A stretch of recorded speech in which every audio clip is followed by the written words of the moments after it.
Welcome to the Lions Den. Today we will be recapping the Lions' revenge victory over the San Francisco 49ers and previewing what we potentially think might be the biggest regular season game of our lives in the NFL in general.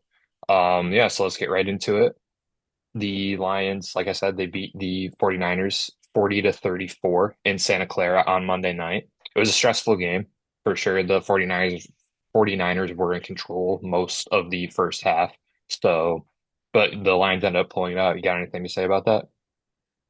I was just shocked on how bad our defense was. I mean, I Yeah. know we're throwing out a two, three string defense in some positions, but gee whiz, like it. I think honestly, in this case, it was just Shanahan's offense. I mean, just the misdirection involved. I noticed that like almost every single play action, Brock Purdy would fake it to one side, and then he'd go to the other. And the linebackers, I was surprised Jack Campbell did not do well in pass coverage in this game. I mean, he was getting fooled every time. And same thing with I don't know, the other linebackers out there, whoever they are. Yeah, we're But we're gonna talk about that later. yeah, it was just I think that defense was really they showed their inexperience in that game. So I think that's why they were that bad. Yeah, I mean Shanahan, I think Shanahan's one of the best play callers in the NFL, if not the best play call. He's the best play calling head coach in the NFL. And Yeah.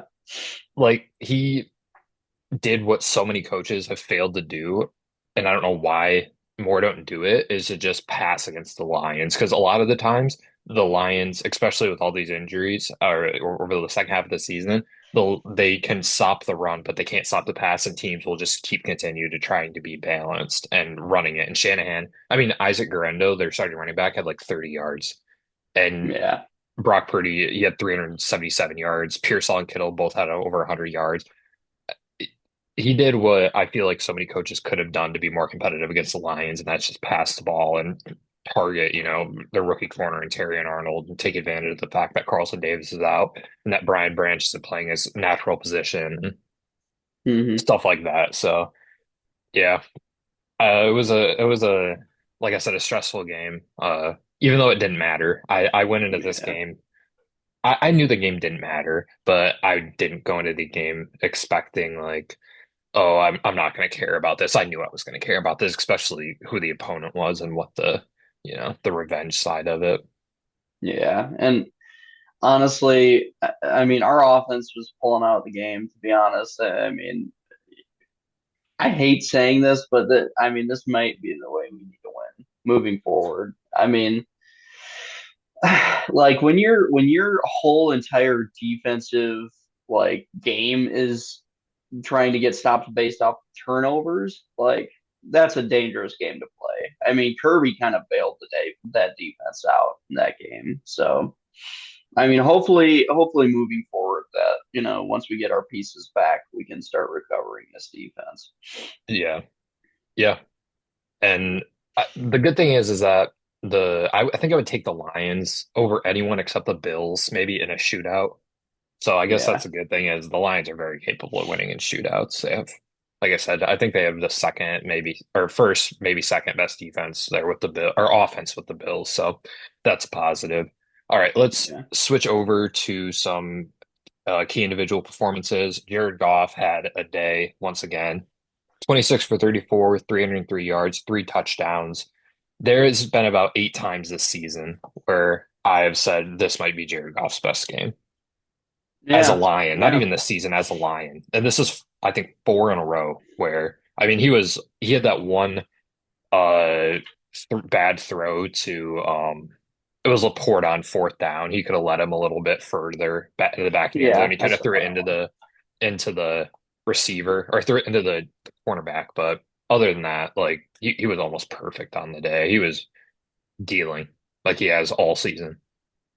Hmm. And honestly, like he was just stepping up in the pocket real well in this game. I mean, I don't even think he had a rushing yard. Thanks for my bet, but Yeah. I mean, he was like I think when you're going against Nick Bosa, it's pretty impressive that you're not trying to scramble the heck out of the ball. So props to Jared Goff for staying cool in the pocket like he's been doing this whole season. Yeah, I mean that Houston game inflates his interception, his turnover total. But if I know, Yeah, like, if what if this, what if that? Like, if you take out that Houston game, I mean, he has like what, five, six, four interceptions, something like that. yeah. I mean, that was a fluky game, and all of those weren't his fault. But yeah, like we've said, I mean, Jared, like is Jared Goff the fifth best quarterback in the NFL right now this season? Like, you can make an I think, argument. I mean, you can make a huge argument for it. I mean, I honestly, I don't know how you can say that he's not a top five quarterback. I Yeah, mean, I mean, just this look at his season. numbers. I'm talking about in the NFL. I mean, you got Mahomes, Lamar, Josh Allen, and Joe Burrow. And after that, I was it like, I mean, Jordan Love. We're going to talk about that later. I'm sick of Jordan Love. Oh my gosh. Anyway, Jordan Love, Justin Herbert, like those guys. I mean, I don't know. I think there's a real argument. I mean, he's top 10 for sure now. But Yeah. yeah, I mean, Goff is this is going to be key in the playoffs. He did it last year. He dealt in the playoffs. Let's hope that he keeps on doing it. Moving on to the rushing attack, Jahmyr Gibbs once again had another awesome game. 18 rushes, 117 yards, a touchdown, four receptions, and 46 receiving yards, including a huge explosive, what like it was a 35, 40-yard touchdown run to Yeah. basically seal the game. Uh, he's special. I'm not very surprised at this point. I mean, if he got this number one workload all season, he might be up there with Saquon and Derrick Henry with for their rushing leader. So Well, yeah. I mean, I watched the St. Brown Brothers podcast yesterday, mhm. and Debo was just saying, man, he's just so fast. Like, Yeah, honestly, I don't think I'd be able to. I didn't think I'd be able to see someone on the Lions who would, at least put up a fight against Jameson Williams in a race. But yeah, Jahmyr Gibbs is definitely one of them yeah, he for could. sure. Another thing, this is kind of off topic, but another thing that I've noticed since his first game he had a run against the Chiefs is his contact balance is insane. His Yeah, ability to get hit and stay up is crazy. I never expected that from him. and it's Or like not from him, like going back to his draft. Like, it's amazing to see that like he's shutting up the haters now. I yeah, mean, see, he should have been picked by the Falcons. yeah. I Like, mean, that was the big thing is like, oh, you take a running back and you don't take Bijan. Like Gibbs is, I mean, they're both awesome running backs, but Gibbs has shown that he should have been in the discussion for the first running back taken, for sure. if not the first running back taken. But yeah, I mean, he's just awesome. He's a special back. Like I said, I think he's the third best running back in the NFL, again behind Saquon and Derrick Henry. And who knows, he might be one if, like I said, if he got 100% of the carries like those two guys did. Anything else you want to add about the rushing attack or move on to receiver that I really want to talk about? Okay, we can move on to receiver if All you right. really want to talk about it. Yes, I do. Jameson Williams, five receptions, 77 yards, one receiving touchdown and a rushing touchdown, including that awesome hook and ladder play. Which I wasn't even surprised about. Like everyone watches that play and loses their mind. That's like the fourth one they've done all year or something Yeah, like that. Like they do yeah. that a lot.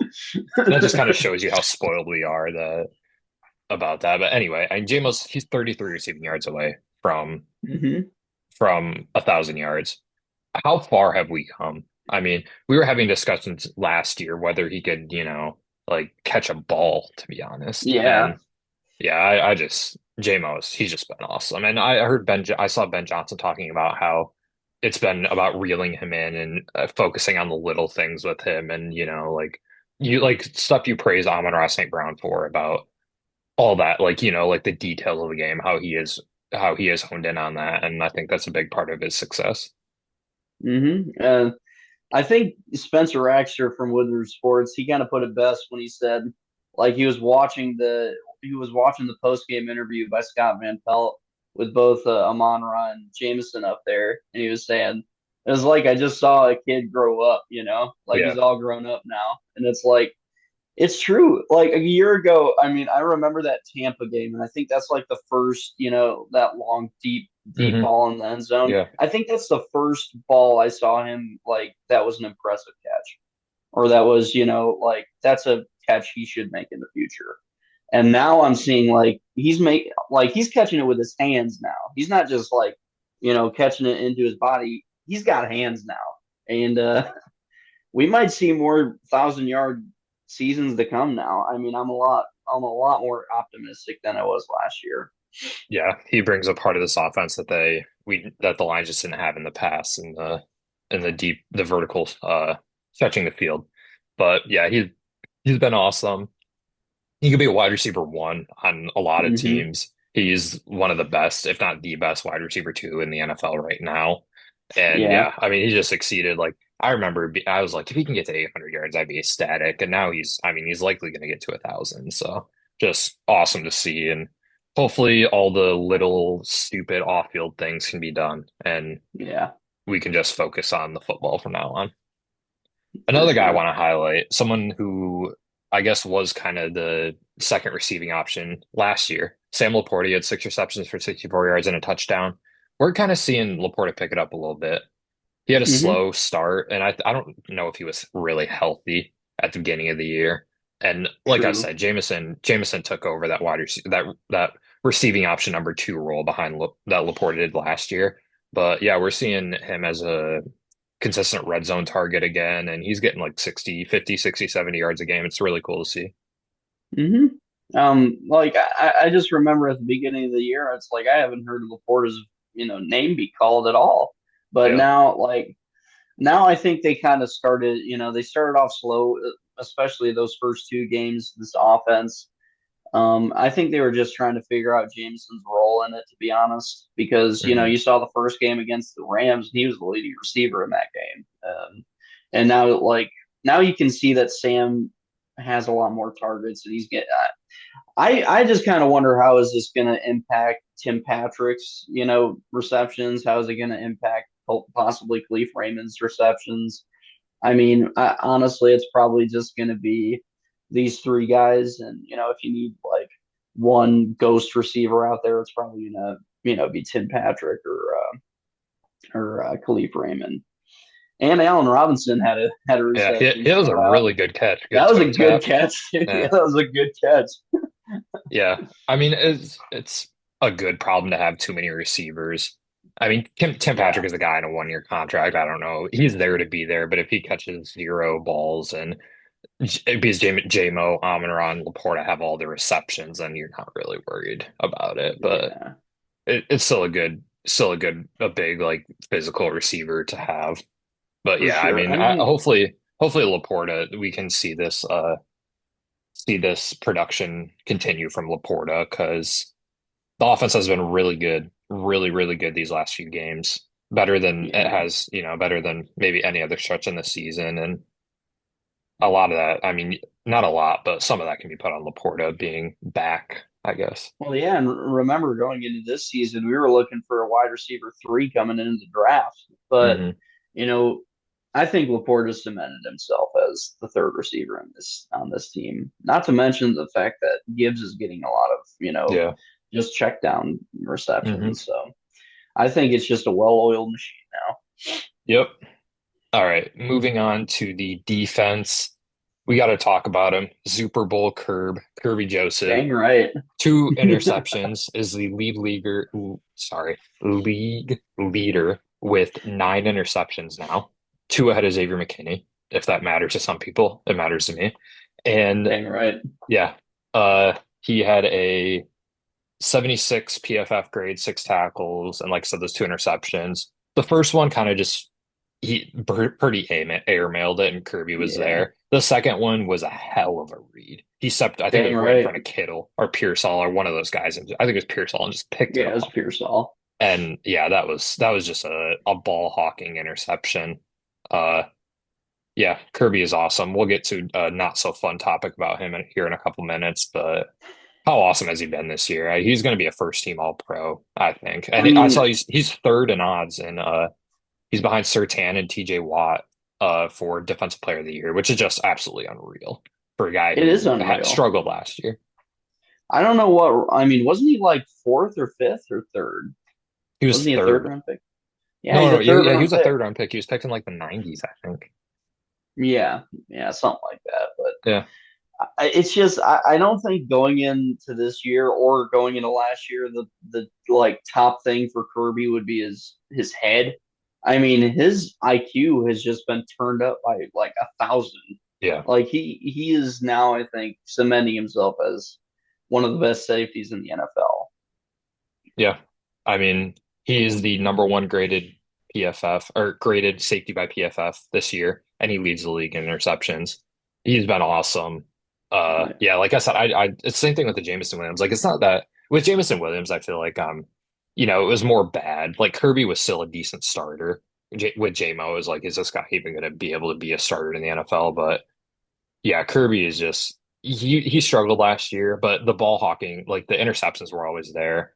He has Yeah. like 17 interceptions, I think, since he came to the league in 2022, and that leads all NFL players, which is crazy for a safety because most of these Yeah. guys are corners that do it. There's Stephon Gilmore, Trayvon Diggs, Deron Bland's, like they're corners, and Kirby is doing it as a safety. So yeah, it's just awesome to see regardless of what people say about him, there's not a better guy that deserves it than Kirby. He's awesome.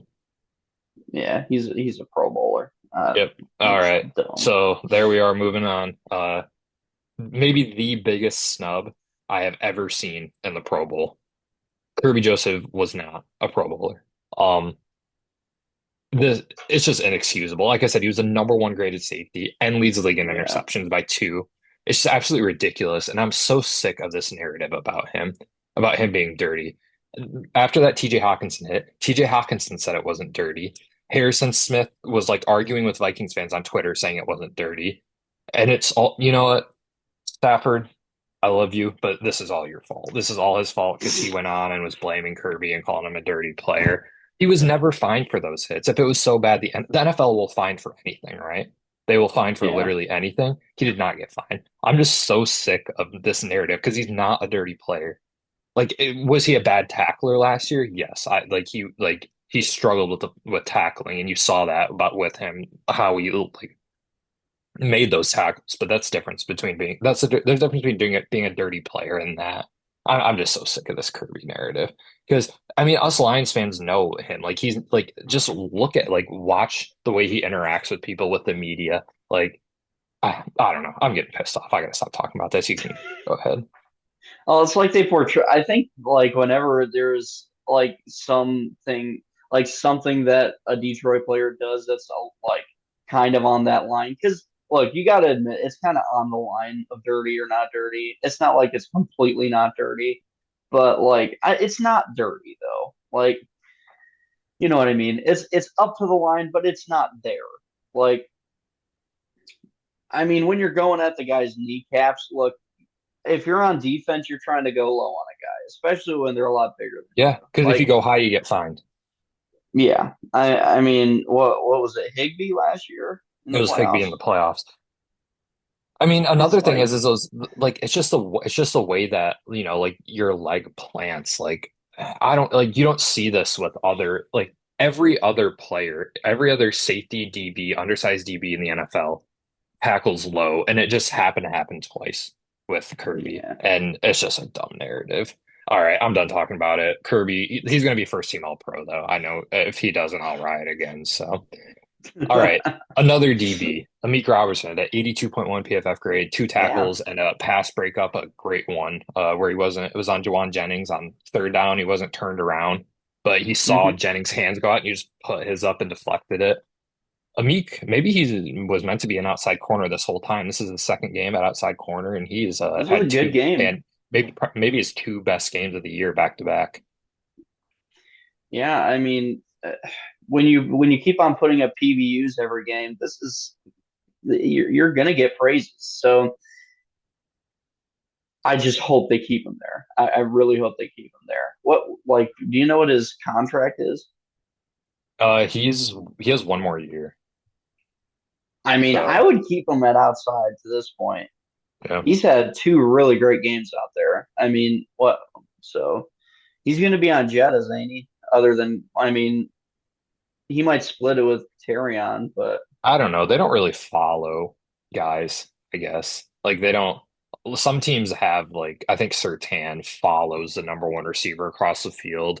mm, I don't think the Lions do that. I think they just kind of line up wherever. Either way, I mean it's gonna be advantage Jefferson. Jefferson's gonna get his yards. So I mean, we'll see. The Jefferson always eats against us, so yeah, I mean, if he doesn't, I think that's probably going to be the biggest thing. If he doesn't, yeah. All right. On to some not good stuff about the defense. Obviously, the secondary wasn't good, but I think it was the linebacker play. The line for the last yeah, like 3 weeks, Buffalo, Chicago, and this game, I've noticed that the linebacker play has just been it's been terrible. We praised Ezekiel Turner for how awesome he was, and we jinxed it. He had like a 29 PFF grade I saw.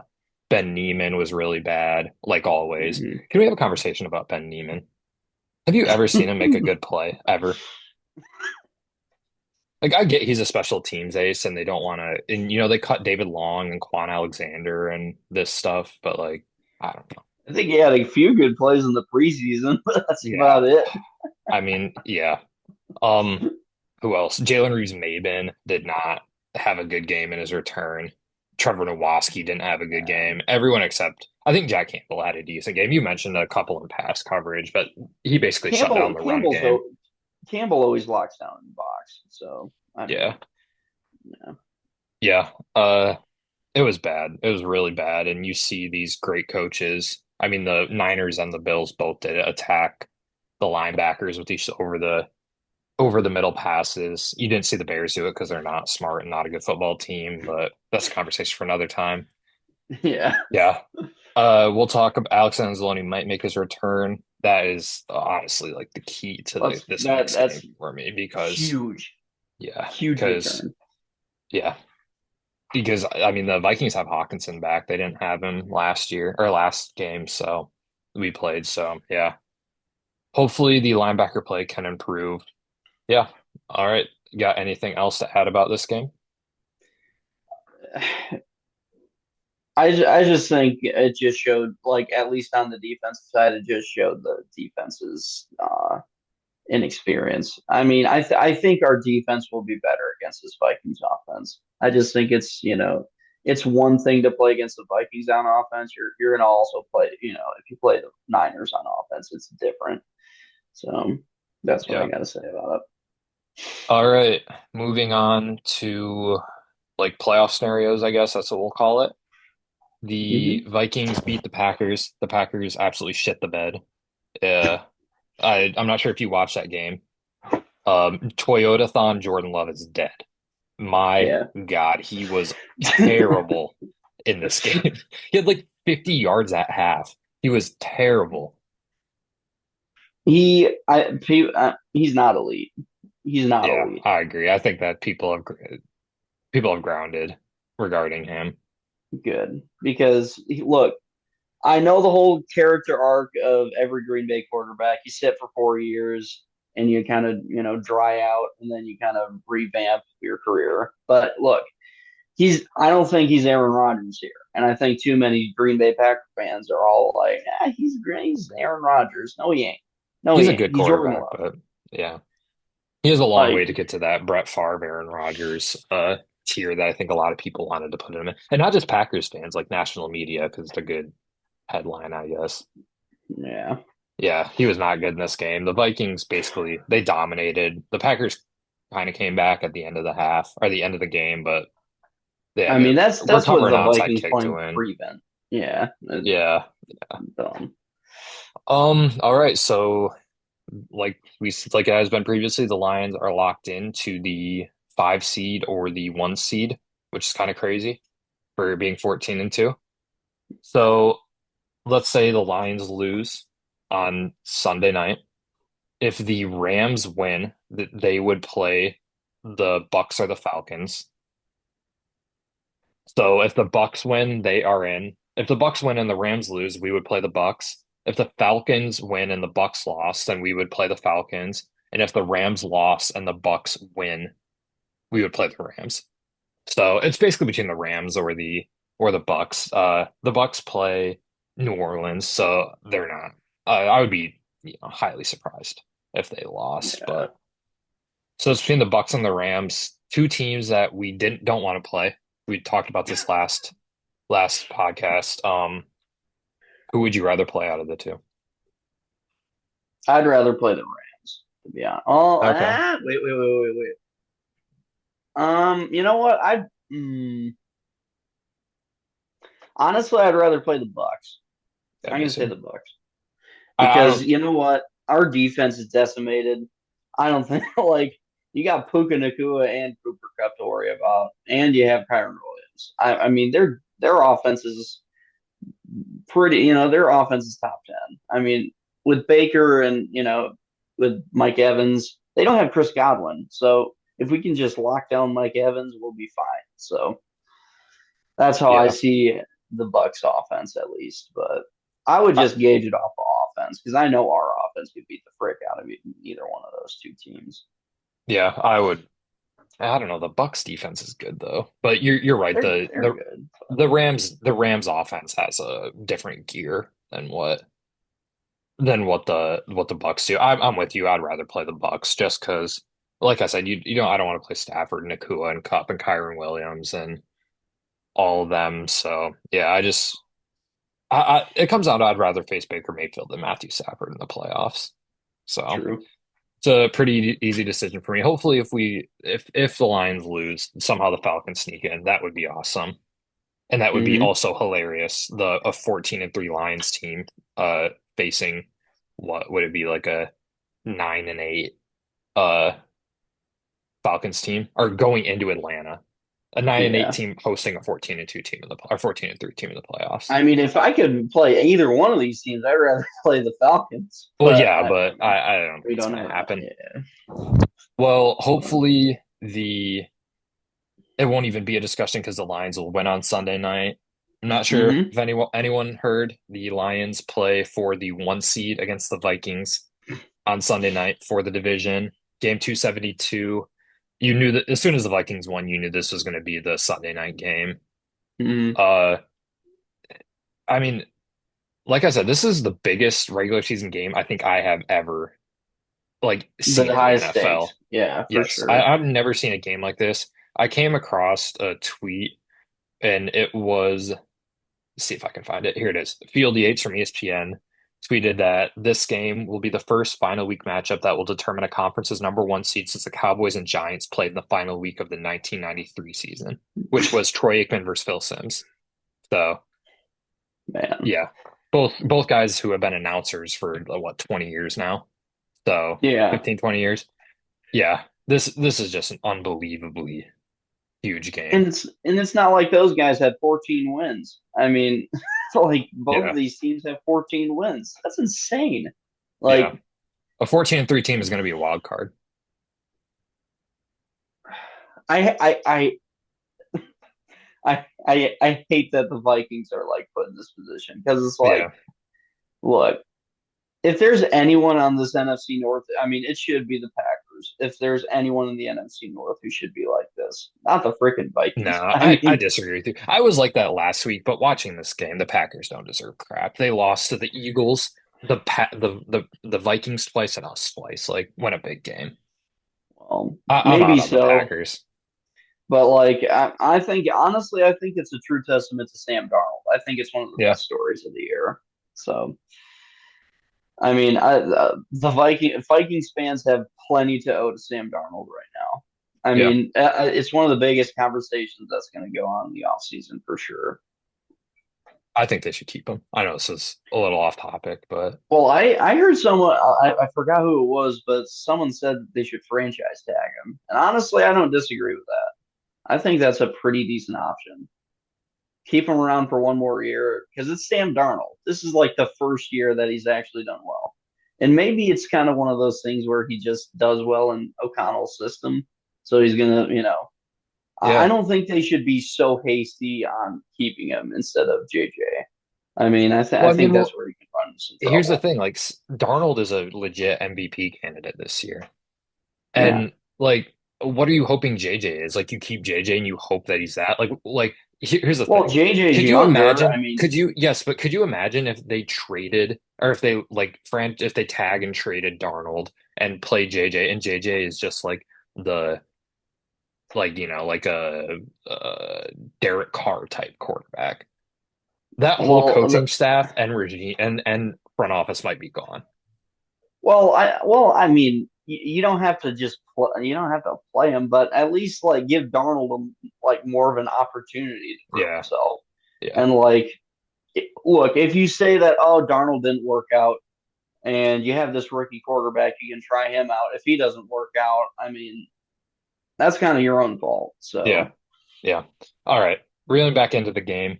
Uh, like we said, yeah, this is the biggest regular season game of our lives, I would say. And this like mhm. blows the Packers. You know, a lot of people think about the Week 18 game in 2022 against the Packers. That This blows blows that it out of out the of the water. water. I know.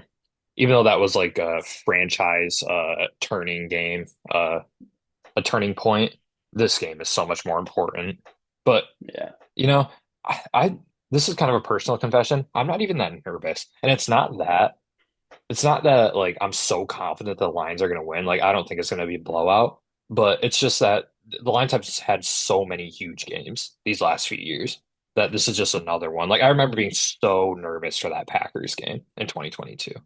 And now Yeah. it's just, you know, it's another Lions play the most primetime games out of anyone. So, I yeah. mean, honestly, I'm not that nervous just because I'm not as like worried about the circumstances that come with the game. Like if we do lose, I mean, look, the worst we get is, we're in the playoffs still. I mean, Yeah. it's not like we're playing for the playoffs. That's why Hmm. like going into the Green Bay game, I mean, we were watching that Seahawks game before and they didn't help us out. Thanks, Seahawks. Yeah.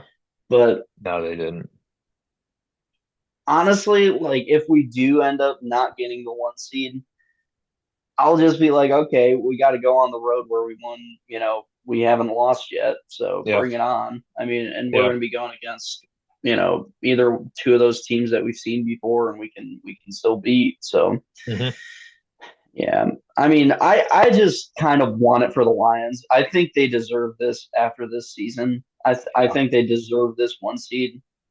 But look, they just need to prove it again. And I think that's what Dan Campbell lives for. I mean, he said, this is what we play for, guys. I Yeah, mean, you know that Dan Campbell wanted to play this game. And to some extent, I can agree that it's awesome, but at the same time, it'd be nice to have a stress-free week 18 and not have to worry about Alex Anzalone coming back. And and we need the rest though. I mean, for sure, yeah, we need the rest yeah, for the yeah. guys. So That's the thing. That's the big thing for me is the week of rest. It's more than the home field advantage, I think. I think the week of rest is bigger for me, especially with how injured this team is. All right, looking at the injury report. Alex Anzalone, his window was opened, which is good news. He was a full practice on Thursday. That's huge news. Well, I think hmm that's the key to the game. That completely flips the game for me if Anzalone plays. for sure. Uh, Christian Mahogany did not practice. He had an illness. David Montgomery didn't practice. Emmanuel Mosley was also a DNP because of an illness. Jack Campbell was a full practice after being a limited. Meek Robertson went from limited to full. And then Khalif Raymond has been full practice, so we can probably expect him back too. hmm Getting a couple key guys back now, Anzalone and Khalif Raymond. Hopefully Mosley and Mahogany can play and those guys just for good depth, but those are the two big ones.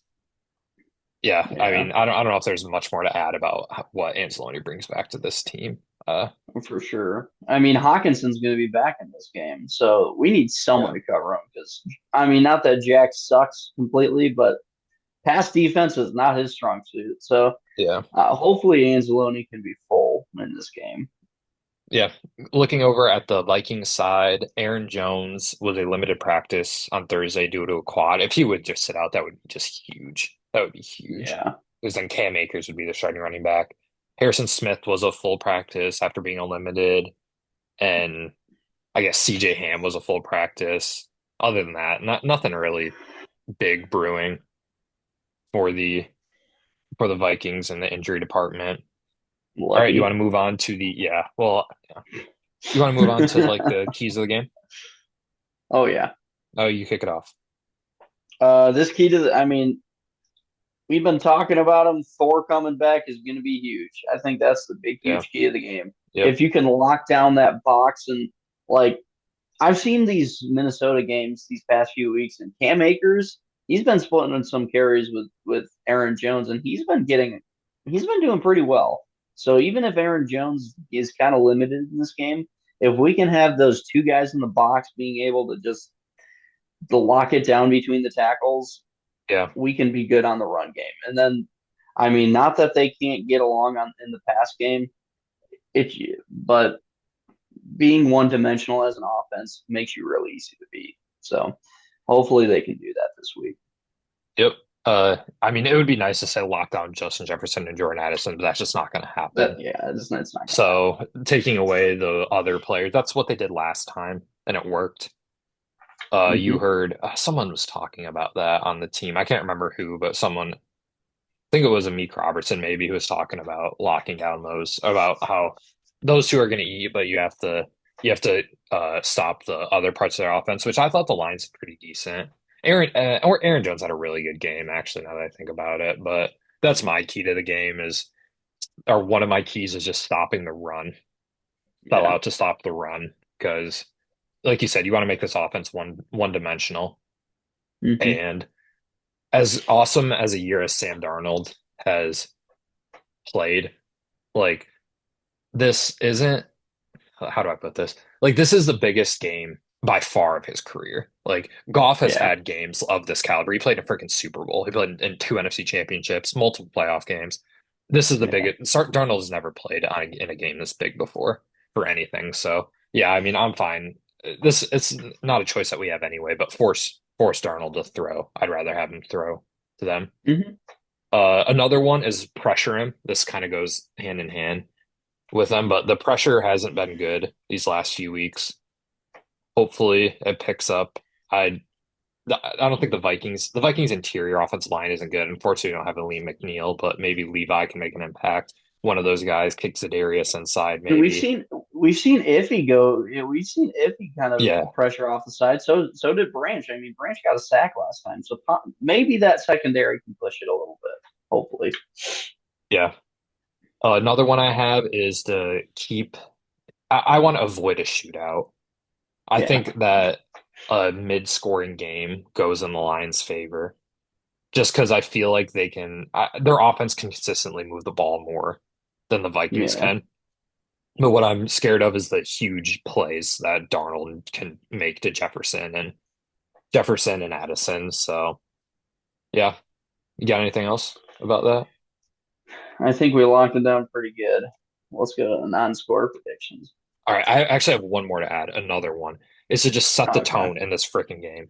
Like if the last game would have been a blowout if the Lions they didn't give up they gave up that first touchdown, then they faked the punt and it didn't work, and then the Vikings took the field goal. After that, the Lions basically dominated, other than that weird David Montgomery fumble for a touchdown. Yeah. Like the Yeah. score should have been bigger last time if the Lions just didn't crap the bed to start the game.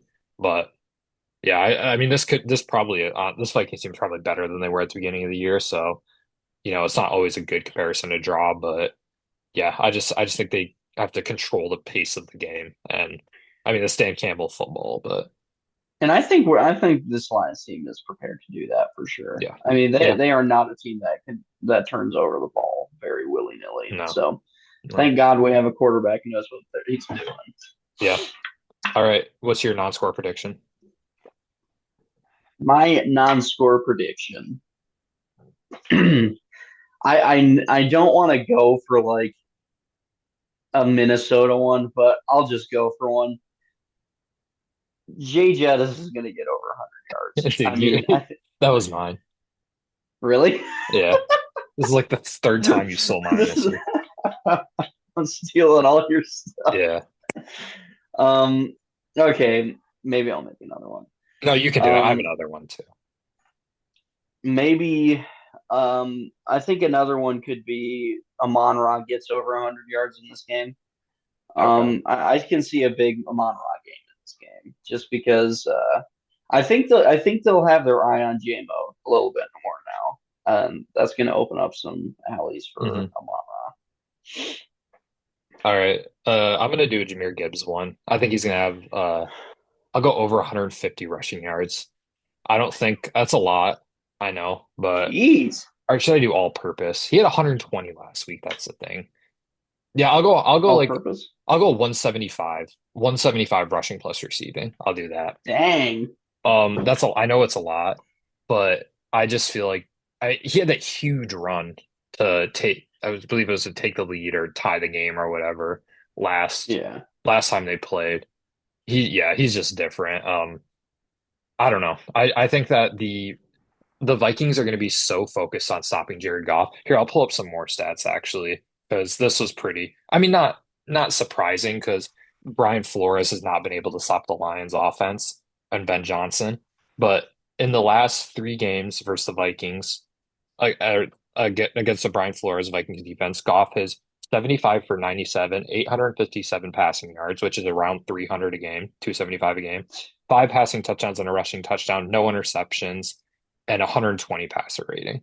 So I think I think they're going to be so focused on Jeez. stopping Goff because he just picked them apart, or the Brian Flores defense apart, that Jameer Gibbs is going to eat. So True. And plus, I mean, when they pressure Goff at like 70%, I mean, those checkdowns are going to be really important. So maybe Gibbs will get a lot more yards that way too. yeah, yep. I don't know. I just think, and the explosive plays too, just getting Jameer Gibbs these explosive plays because those can really change the game. And Yeah. I don't know. He's the guy that I feel like is gonna most likely eat against this Vikings defense, weapon wise. But yeah, I agree with the Justin Jefferson thing. Justin Jefferson's gonna get over 100 yards. He always does. Yeah. All right, score prediction. What do you have? So this game is going to be close. Hmm. I'm going to say 38 to 35 Lions. All right. So you're predicting more of a shootout then? Oh yeah. I mean, I can't really find any other way to predict this game. Yeah. Yep. So you think it's going to be closer? I think both of us are way higher on the Vikings than we were last week after watching Yeah. their performance against the Packers. Like I would pick the Lions, I think by a touchdown, uh, based off their based off what I thought of the Vikings last week, but this game against the Packers kind of disproved my point. So I'm going 31-28 Lions. That's fair. The score last game was 31-29, so it's pretty close, but I think it's kind of be gonna kind of be a similar thing where it's gonna maybe look like it's gonna be a shootout for a bit, and then it's gonna slow down.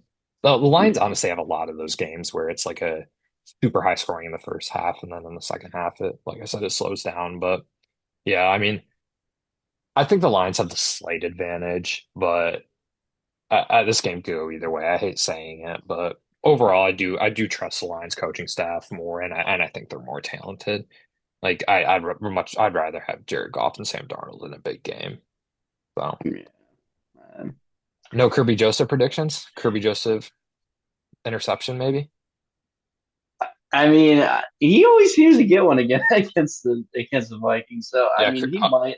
I hate predicting interceptions because it's so finicky. I think I did it one week, but you it know just fell I'm gonna off flip it. I'm gonna the go to a course. Kirby Joseph interception to get into Ooh, double okay. digits.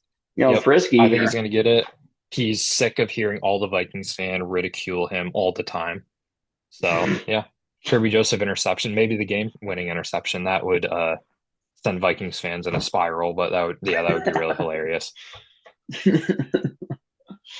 Uh, All right, you got anything else about this game? well, this is. I mean, this is going to be a heck of a game. That's all I gotta Yeah. say. It's just going to Yep. be a heck of a game. Yeah. It's gonna be something. I'm gonna be waiting all day for Sunday night. That's for sure. I do have to say this. At first, like when I saw the schedule come out, I saw that we were playing the Vikings last game. I'm like, yeah, this game's probably going to mean nothing. Yeah. Just like a I just could like have, a I would have yeah. never guessed that it turned out like this. I know. I was thinking it was just a JJ McCarthy like let's see what we have game if he didn't start, or Yeah, if Darnold won the starting job. But yeah, we're very far removed from that. The good news is this isn't do or die for the Lions, I guess, Although it might yeah, feel like it, they're still in the playoffs regardless, and they're gonna be favored over any team they play in the first round. So but hopefully they win because in the second round, this is hosting the Packers maybe. Hmm. Or this, if they win it, you probably host maybe the Packers or the Commanders in the second round versus you probably travel to Philly. Yeah, that's So tough. in the second round Uh, if they lose. So it still is a big game. And like I said, the rest is huge too. I think that can't be overstated. Getting everyone a week of rest. So yeah, I think that's gonna wrap it up and let's go Lions. let's go Lions.